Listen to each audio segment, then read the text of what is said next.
Pag na-in-love kaya ang girl, wala na yung face. Pero totoo. Oo. Totoo yun. Totoo yun. Totoo yun. Oo. Nag-agree lang din. Ganto pa kami, pero pag Pag tinamaan kami talagang, bam, kahit kamukha mo si ano. wala, basta Siya. sa ano lang. Basta siya. Bawal tayong mag-ano dito. Basta siya. Pero doon tayo sa average talaga. Eh kung masarap naman siya kumadyot, why not Diba, coconut? no? Sorry, yung mga... Lupay-pay, Naalala no? ko, guys.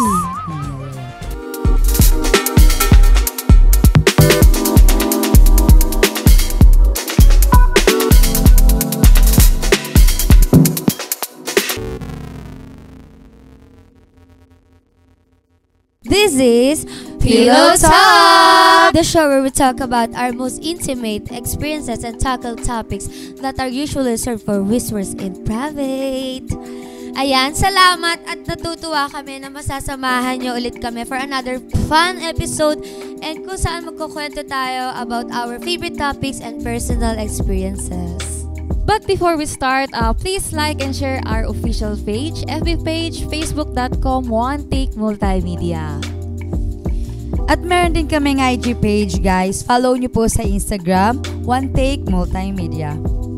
So, syempre, balik wild and adventurous ang topic natin for today. So, thank you so much for joining us and making Pillow Talk your habit. Pero bago ang lahat, guys, mag-round robin muna tayo para medyo rare. Hindi yung puro serious naman tayo dito. Hey. Okay, let's go, girls. So, Yeah. ito ang ating first question. Who was the last person that ghosted you? Hello. Oh. Ikaw muna, Arky. Ano, wala ba't mo ginawa sa akin? Ano siya, sikat siya, tapos parang, hindi siya dito, Hindi, dahil nga din sikat siya, kaya din niya ako ginost. Ginost niya ako, kamusta ka naman dyan? Ginost niya ako kasi ginost ko din siya nung una. Nag-ghostuhan kami. Kamusta ka na dyan, uy? Uy, nakikita ko nag-video ka pa sa my Uy. yung mga hubadera, anong momento ko dyan. Tatangkad ka dyan. Yung ex ko, na nakwento ko na nag-cheat sa akin, yun. Yung pinakalas na nag-cheat siya tapos hindi man lang niya ako binigyan ng closure. Bigla na lang siyang iskapo. Oo. Tapos yun na siya. Ako friend ko lang, ginost niya ako. May kinukuha akong gamit sa kanya, tapos di na siya. Oo. Kilala ba namin to? Parang ilang weeks ko siyang chinachat, tapos pina-follow up ko yung gamit ko. Di na niya ako nire-replyan, kailangan ibang tao pa yung inutusan ko para makuha yung gamit ko na. Kung sanang sa akin yun, diba? Kaso, yung ibang gamit doon, hiniram ko lang din. So, kailangan ko talaga makuha. True. Ayun lang. No hard feelings. Yes! Diba? Di nga. Sa akin naman, sino nang ghost sa akin? Explain ko lang, ganun. Pero kaya niya ako ginost kasi wala naman siyang name sa industry, pero model ko siya. Tapos may manager na budding, ganun. Tapos parang di niya ako kinausap kasi magagalit yung manager niya. Or in short, siguro sponsor niya yun. Feeling ko. Kaya ako ginost. Pero wala naman sa akin. So, yun. Sana magtagal kayo, sir. Bahala kayo sa buhay niyo, no? Ganun. Okay, next naman. Are you pro-divorce? Ako, yes. Pro ako. Kaso nga, hindi siya ma-approve dito sa Philippines because Christian country tayo. So, pero sana soon, maliwanagan na ang mga tao sa divorce kasi maraming nagsasuffer lalo na sa mga napilit lang magpakasal, ganun. Tapos, sobrang hirap ng process ng annulment dito sa Philippines. Like, kasi sa ibang bansa, as I've heard, parang 1 hour, it takes an hour para makapag-divorce ka lang. Parang kakakasal mo pa lang daw. Pwede ka na makapag-divorce ka agad, ganun. So, I'm pro. I'm a yes. Ikaw, babe? Sa akin, pro din. Kasi, di ba may mga tao kasi na parang kinakasal sila na hindi nila kilala pa yung totally yung isa't isa. Parang arrange. Oo, arrange, parang ganon. Kaya nga, di ba, mas okay pa yung mag-live-in muna kayo bago ikasal. Kasi para makilala niyo isa't isa. Pero, kaya nga, to the point na may mga dumadating na, yun nga, yung divorce or anal. Kasi, hindi nila kilala pa isa't isa. Kaya ako, okay ako dun. Kasi, para give chance naman na yung tipong kailangan mapakasalan nila, yung mahal talaga nila, yung ganon. Kasi kawawa naman kung di ba kinasal sila sa maling tao. Kaya parang yung okay ako dun. Yes to pro-divorce kasi para it give us the chance and freedom para makaalis tayo sa mga abusive relationship, ganon. And especially galing ako sa broken family, and then parang it's very unhealthy if makikita ko or ng mga bata yung mga ganong klaseng relationship sa isang family na sobrang unhealthy, lalo na sa mental health natin, diba? Then parang if you feel like you shouldn't be in a relationship, diba? Yes na yes, parang need naman natin yan. And it's very shocking na parang medyo yung country natin is parang medyo against pa dun, and sobrang nagra-run yung country natin in a very religious way, mga, diba? Kasi sa ibang bansa sobrang open, liberated sila and open sila sa gantong klaseng topics. Then yes to pro-divorce, parang let's mag-give tayo ng chance dyan, mga girls, if they are in an abusive relationship. Ako, oo. Pro din ako. Kasi, tama, nasabi nyo na lahat. Ano pang sasabihin ko? Sorry na. Pero, para lang din mag-give sa iba. Kung nakikita nga, sabi nga nito, kung nakikita na ng mga anak nyo, yung hindi naman healthy na relasyon nyo, tapos hindi kayo makapaghiwalay, gawa ng hindi nga na dito sa Pilipinas yung divorce. Kasi sa ating makalumang paniniwala, pero sana soon para naman mabigyan ng chance yung mga ibang tao na stuck, lalo na yung arranged marriage, kasi parang nag-i-exist pa yung ganun no, na parang lalo na sa mga mayayaman kasi ayaw nilang lumabas yung mga yaman nila, but kailangan natin ng freedom. So yes na yes. So, before ako mag-proceed sa next question, gusto ko lang sabihin sa mga viewers na ito'y opinion lang naman namin. Kasi baka may mga, di ba, may mga comments na, ayan, makaano kayo, kasi hindi nyo naman alam, di pa naman kinasal, parang mga ganon, di ba? POV lang namin. Diba? POV lang naman namin, guys. Kaya sana meron kasing respect lang. Iba na parang, okay, nag-married sila, parang they think at first, parang nasa healthy relationship sila, di ba? Pero after one year or another, ayun, dun na nagiging toxic, kasi nga hindi nila kilala yung partner nila. Kaya yes to pro-divorce. Yes. So, ayun. Okay. Move on na, girls. Move on. Ito, next natin is, do you think it is still necessary in this day and age to condemn premarital sex? Parang hindi na. If we're talking about now, parang hindi na. Hindi na. Kasi, nag-iiba yung panahon parang nagiging liberated konti-konti yung country natin. Though sa ibang part ng Philippines siguro, may mga ganun pa silang paniniwala. But parang nakikita ko nowadays, hindi na masyado. Like, lalo na sa age namin. Liberated na ng mga bata. Like, nagiging open-minded na sila nowadays. So, I don't think so na big deal pa yun na pag before marriage, he's virgin ka or something like that, diba? Sa akin din, parang hindi na siya. Pero nang naririnig ko na lang ngayon is, kasal muna bago anak, no? Ganun ang naririnig ko. Pero parang hindi na rin naman siya, applicable sa panahon ngayon. As Christine said, na open-minded na nga yung mga bata ngayon. Yun, mga Gen Z ba? Mga Gen Z, ayan, open-minded na sila. So, I think it's not necessary na. And, meron siguro mga families lang, gano'n, na sobrang strict talaga, no? Yung mga mayayaman sobra. Mm-hmm. Yun ang gusto nila. Pero, di naman nila makikita yun diba? Di naman nila malalaman kung anong ginagawa niya. Pero, ang naririnig ko na lang ngayon is, muna, parang kasal muna bago anak. Pero yung sa sex, parang hindi na. Minsan nga lab, nauuna pa yung anak eh. Oo, totoo. Bago Oo, magpakasal. we're not against yung mga naunang nagka-baby, ganun, tapos bago nagpakasal. Wala naman kaming ano doon. Pero yun lang kasi yung kadalasan na ngayon na naririnig natin. Hindi na yung muna, magpakasal muna kayo bago kayo makipag-sex. Oo, tama. Siyempre, nag-iiba yung panahon. Mm-mm. Nag-iiba rin yung mga isip ng tao. So, yun. Ako, parang 50-50.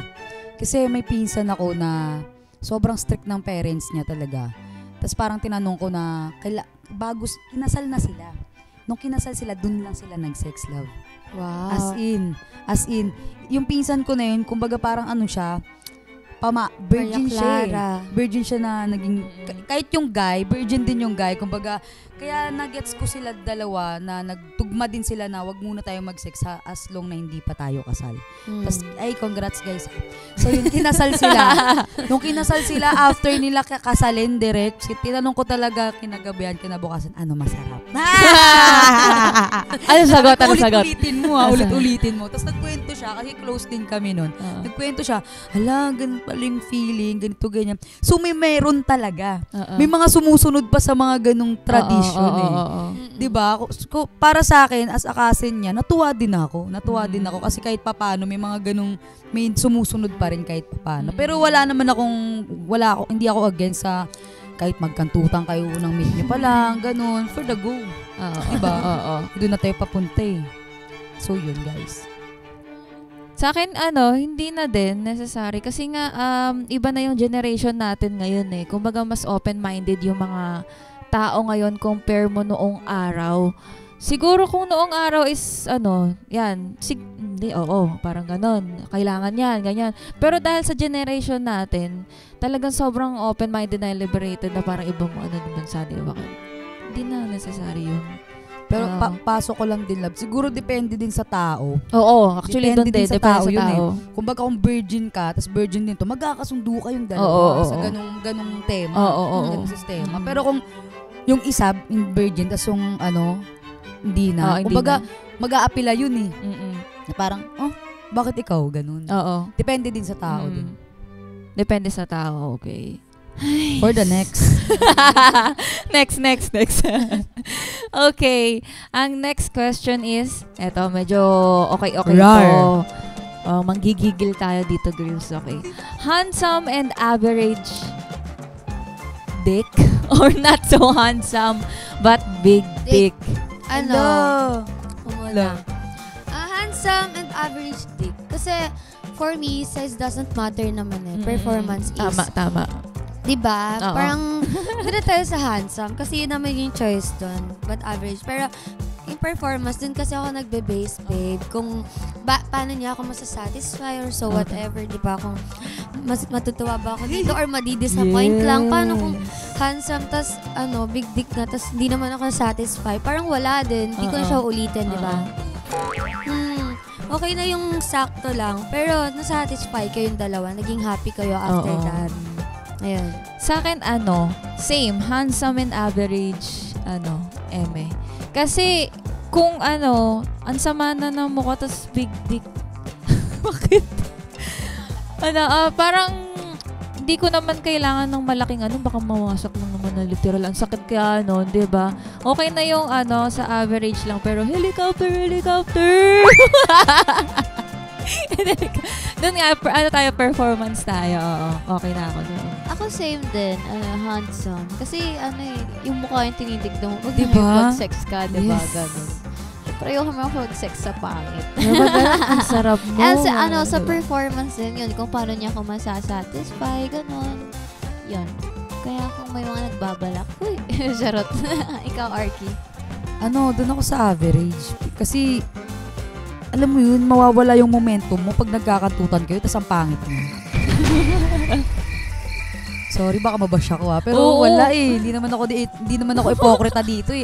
Kasi nag-eye to eye contact kayo, tas bakit ka ganyan? Huy. Bakit ka naman ganyan dyan? Huy, wag kang ganyan. Pag na lang, siya yung takpan ko na lang yung mukha mo, sige katputin mo ako, tapos takpan ka na lang. Pag na-in-love kaya ang girl, wala na yung face. Pero totoo yun. Totoo yun. Nag-agree lang din. Ganto pa kami, pero pag Pag tinamaan kami talagang, bam, kahit kamukha mo si ano. Wala, basta Siya. ano lang. Basta siya. Bawal tayong mag-ano dito. Basta siya. Pero doon tayo sa average talaga. Eh kung masarap naman siya kumadyot, why not? Diba, no? Sorry, yung mga... Lupay-pay, Naalala no? ko, guys. So, ayun po. And ayan, tapos na ang round robin question natin. Pero gusto namin kayong isali. Mag-comment kayo or lagay kayo ng answer down below sa aming FB page, One Take Multimedia. Alright, so ngayon punta naman tayo sa ating main topic. For today, ang pag-uusapan natin is ang cosmetic surgery and body alteration. Ay, wow. Enlighten me, love. Ayan, explain ni Rihanna. Siyempre, kasama na dyan yung mga nagpalaki or nagpabawas ng boobs, ganon, nagpabawas ng ilong, nagpadagdag ng ilong. Marami na tayong kinds ng ngayon guys, mga cosmetic surgery, lahat na pwede nating ipaayos. So, kahit anong iparito kami, pwede na yan. And girls, hindi lang to sa babae. Meron din mga lalaki na nag-undergo Yes, cosmetics. marami. And Oo, nagpapa-alter marami. din ng katawan, diba? So, ayun. Ito ang main topic natin actually. So, ang main question natin, girls, ay Yes. have you underwent cosmetic surgery? If not, willing ka ba? And ano ang ipapaayos mo? Ako, wala. Di naman ako nagpabawas or dagdag. Pero may balak ako na ipabawas lang yung dito ko. Anong tawag dito? Alar lang, yun lang. Pero hindi pa ako ready kasi natatakot talaga ako. Oo. Ganon. Pero simula nung bata ako, kasi sabi nila pag bata ka pa daw, marirealize mo na kung ano yung gusto mo eh. Paglaki mo na, gusto mo magpatapos ng ilong ganito, ganyan. Tapos it's a compliment din sa akin kasi lagi ako nasasabihan na retokada. Kahit hindi naman, gano'n. Oo, para sinasabi na retokada ka, ganito, ganyan. Pero, hindi naman ako against sa mga nagparetoke, gano'n. Hindi rin ako against sa mga magpaparetoke pa lang. Pero, you should be loud and proud kasi mahal-mahal na ginagastos nyo. Tapos, ikikip nyo lang. Pero, yun lang, kung ikikip nyo, okay lang din naman. If feeling ba ako, yun, ipapaayos ko itong alar ko lang. Yun lang naman. Tapos parang more on enhancement na lang talaga sa mukha ko. Ganun. Like, parang sa kilay, ganun. Yung pag-gising ko, maganda na ako. Oo. Gusto ko ganun lang. Hindi yung... Woke up like this. Oo, ganun lang. So, yun lang yung gusto ko. Ikaw, babe. Ako, hindi pa ako nakapagpa-surgery. Pero enhancement lang. Kasi before, super bilog talaga ng face ko and sobrang taba ng cheeks ko. So, pinaano ko lang siya. May tawag doon na mesolipo. Mesolipo. Dito lang sa may ditong part. Di halata kasi medyo tumaba ulit ako. Then, if willing ako magpagawa, siguro yung buccal lang. Para maganda yung ko sa dito ko sa may cheeks, yun lang ipapagawa ko. Then the rest, wala naman. Confident naman ako sa face ko. And yung sa mga nagpapaayos naman, di din ako against. Actually, medyo nakaka-proud kasi may budget sila, di ba? Oo, Kasi tama. kung ako din naman, siguro, You should be loud and proud. magpapagawa din ako kung hindi ako pinayaan ni Lord ng Oo, magandang ilong. diba? Feeling ko, if may pera naman ako, why not, di ba? Yun. Ako, wala pa. Pero kung sakali, siguro yung kagaya kay Riona, yung dito lang din. Kasi masyadong, galit na galit. Oo. Pero overall, I'm proud of my body and all. Yes, diba? Pasalamat tayo sa aking ina at Yes. maganda yung posisyon ng habang ginagawa. Tapos Ikaw. sa mga nagpapagawa, ang galing nyo, girl. Ang galing nyo dyan. Kahit sa mga lalaki, di ba? Oo. May mga nagpapatapos Alam mo, ng ang ilong. tapang nila kasi nakita ko yung True. after process ng actually si Napaka- Mami Oni, napanood ko yung inayos kasi ulit yung ilong niya. Tapos, oh my Grabe, God, diba? para siyang binugbog ganun, tapos sumusuka siya na groggy siya, tapos di siya makakatawa. Guys, grabe, parang hands down sa inyo. Kasi ako, yun nga, nakita ko na yung process, parang ayaw ko na. Paano ba kaya ito? Pinanood mo, no? Oo, parang naisip ko, pag nagpabawas ako ng alar, parang, ano mangyayari sa akin? Oo. Di ba parang ang hirap? Oo. Kasi yung pa lang papahil, di ba? Papahil niya Healing talaga. process Healing niya eh. talaga. Take time Oo. Ito ang totoong healing process, Oo. no? Kaya Oo, ang hirap talaga. sa akin naman, wala din ako. Wala pa napaayos. Pero, if may papagawa sa akin, yes, gusto ko talaga na Pero dito din, alar. Kasi yun na yung problema ko eh. Kasi may bridge na ako. Tapos, the rest, ang idol ko kasi si Kendall Jenner eh. Ah. Diba, no? Ang ganda. Plakado talaga. Ay, naku, kaya sobrang ganda talaga. Kaya parang yun yung ako yung sa A-Lar talaga yung gusto ko. Tapos Fox Eye, diba? Ganda Ang ganda. Enhance lang ba yun? Hindi siya sa yung leaf. Parang thread lang thread siya, lang. love eh. Thread lang. So, yun. Siguro, Pero, di ba nga sabi nyo mga A-Lar, shout out din sa mga ano dyan, baka ito, Pillow Talk Babies. Ay, baka gusto niyo po mag-sponsor. Ito yun, Just Dimas. Yes! Just Dimas. DM nyo lang po kami kami. kausap, guys. True. Just Mababait DM po us. kami. Yes, yes, yes. May Okay. pambayad naman po kami. Ano na lang, discount na Oh, lang. Half. Discount na lang, discount. Diba? Baka naman. Baka gusto niyo pong maging Icon. Ay. ang mga pillow babies. Okay, next question is, would you date a guy na nag-undergo ng cosmetic surgery? Ako, oo, kasi tayo nga, dinidate tayo ng mga boys eh, di ba? At saka normal na kasi ngayon na nagpa-enhance ka. Ang hindi na lang normal yung mga nagsasabi dyan na, ayoko dyan, ano yan, retokada dyan, ganito, ganyan. Hoy, wala ka lang panggawa. True. Oo, diba? Diba? Yun lang yung mga nagpapasama eh. Like, bibigyan mo ng masamang sasabihin yung mga nagparito, okay, ganito, ganyan. Pero yes, I would date yung mga nagpa-enhance. Kasi syempre, ano din yun, self-esteem yung binuboost nila doon, diba? Tayo nga eh, hindi tayo mapakali pag walang lashes, walang Diba? nails. Asa ba Diba? yung lip tint ko? Asa ba yung Ganon. ano ko, lip tint ko? Ang pangit ng nails ko. Kung tumingin ng pangit. Oo. Oo, ganun. Pero totoo yung love, no? Yung sabi mo nakakadagdag confident din talaga sa kanila. Oo, sabi kasi, mahal-mahal ng binabayad mo, hindi ka gaganda, diba?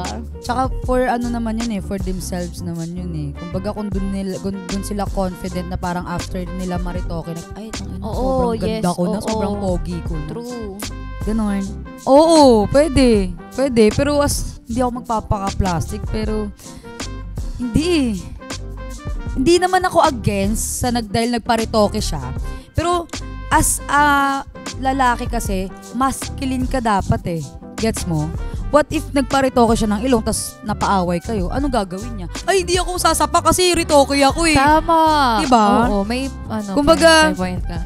Okay, pero for me, pero wala akong, hindi ko ginajudge yung mga lalaki nagparitoke. Okay yan, sige, go for the go sa inyo yan eh. Pero hindi ako magde-date ng ritoke. Yun lang. Ikaw, Ako, Christine.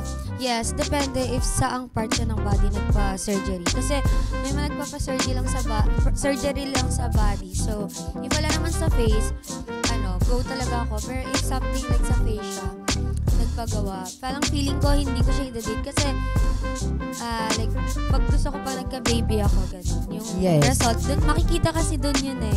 I'm not against with sa mga lalaking nagpa-surgery ng face. Ano lang, personal opinion ko lang, if magde-date ako ng guy na red ako sa face, no. Pero if sa body lang, yes, sa forehead, okay na yan, dito lang, okay lang sa akin. Pero if sa nose, kasi sa nose yan makikita pag nagka-baby ka na.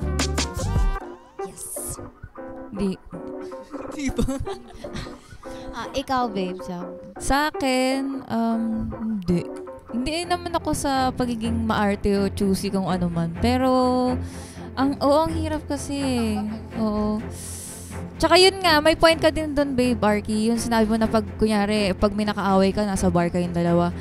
Oh, wait lang, ikaw na itulak kang ganun. Eh, ako itutulak, diba? Kailangan siya yung magiging pang front na kaya mo makipagsapakan, kaya mo kung sa mga nambabastos, kung ano naman. Kaya, ayun, hindi ko i-date. Tsaka yung isa din, agree din ako kay Christine, na kapag syempre nagka-baby kayo in the future, mali mo siya na talaga, diba? Yun yung kakalabasan eh, magre-reflect eh. Kaya parang, yun. Pero hindi po ako against sa mga nagkasusunod. Yes po, wala po. Wala po. Let's go. Kung syempre, kung support kayo kami. po yung support kami, kung saan kayo masaya, yes, diba? yes. Kung saan niyo mabuboost For the yung go. self-esteem Yes. niyo. Anyway, that's all the time we have for today's topic. Sana guys ay naging interesting and hopefully nagkaroon kayo ng idea sa aming mga discussion today. Not in a big way, pero syempre, to remind everyone na hindi kayo nag-iisa, diba? Welcome din ang comment, suggestion, and kahit simpleng greeting sa social media page namin. Facebook.com/OneTakeMultimedia, and you can follow One Take Multimedia on Instagram, One Take Multimedia. And syempre, tulungan niyo kami ma-spread yung word about Pillow Talk. And sana soon mag-trending na tayo, mga babes, no? Girls. Yes! This has been Pillow Talk, the show that dares to talk about the sensual and the sexual. On behalf of Sab, Kat, and Celine, and this is Arky, and we will see you next time. Bye!